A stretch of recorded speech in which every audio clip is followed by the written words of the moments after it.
আপনি কিভাবে বুঝবেন আপনার ঈমান আছে কিনা? নিজের মধ্যে কিছু লক্ষণ দেখলে আপনি বুঝতে পারবেন আপনার ঈমান এখনো আছে।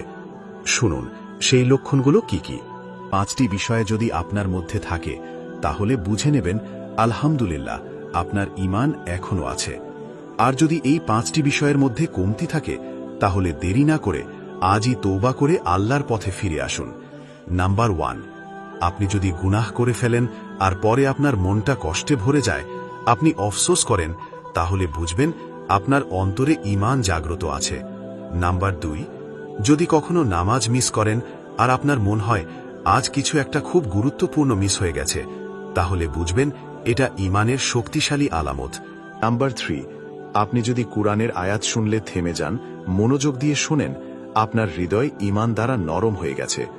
নাম্বার 4, রাতে একা থাকলে যদি আপনার আল্লাহর কথা মনে পড়ে আর চোখে পানি চলে আসে, তাহলে আপনি আল্লাহর কাছে খুবই প্রিয় একজন হতে পারেন।